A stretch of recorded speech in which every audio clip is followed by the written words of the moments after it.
نہیں نہیں نہیں سر گراؤنڈس تو ہم جلدی کروا لیں گے، دو مہینے میں یہ ساری فیسلٹیز ٹھیک ہے.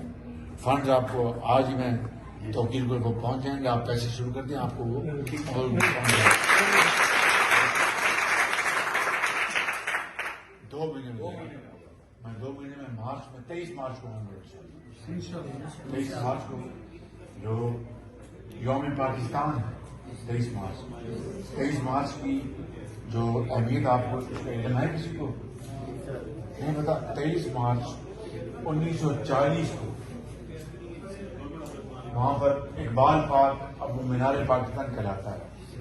1940 میں جب ابھی ہندوستان تقسیم نہیں ہوا تھا تو حضرت قائد اعظم کی لیڈرشپ میں وہاں پر لاکھوں مسلمان اکٹھے ہوئے لاہور میں، یہ اقبال پارک میں 1940 میں.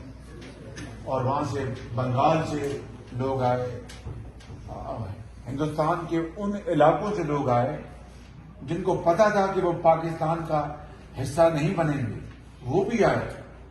اور جن کو اندازہ تھا کہ اگر خدا کے پاکستان بنے گا تو جو ملکہ جو علاقے ہیں جن کو انگریزی میں کنٹریز کہتے ہیں وہ لوگ بھی آئے.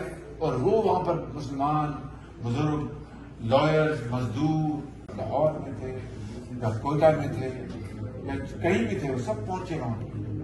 اور انہوں نے سندھ سے تھے، انہوں نے پنجاب سے تھے، ان سب نے مل کر قرارداد پاس کی. اور پھر 14 اگست 1947 7 سال بعد اللہ تعالیٰ نے اپنے بے پایہ فضل و کرم سے پاکستان مارز وجود میں آیا. اور یہی وجہ ہے کہ آپ آج آزاد ملک، خداداد ملک کے پاکستان میں آپ بس رہے ہیں. اب آپ نے اس پاکستان کو حضرت قائد اعظم کی جو اس کی جو فرمودات ہیں اور جو حضرت علامہ اقبال کے جو ارشادات ہیں ان کی تعبیر اب آپ کے ہاتھوں میں، اس کی کنجی اب آپ کے ہاتھوں میں. ایک خداداد ملک پاکستان ویلفیئر اسٹیٹ جہاں پر امیر اور غریب کا فرق نہیں ہونا چاہیے. تعلیم سب کا حق ہے، چاہے وہ امیر کا بیٹا ہے یا غریب کا بیٹا ہے. علاج سب کا حق ہے، چاہے وہ امیر کی بیٹی ہے یا غریب کی بیٹی ہے. ایک جیسا علاج، ایک جیسی تعلیم سب کو ملنی چاہیے. یہ خواب تھا جس کی بدولت لاکھوں مسلمانوں نے عظیم قربانیاں دی، چاہے وہ بلوچ تھے، چاہے وہ پشتون تھے، چاہے وہ بنگالی تھے، چاہے وہ سندھی تھے، چاہے وہ پنجابی تھے، چاہے وہ پٹھان تھے.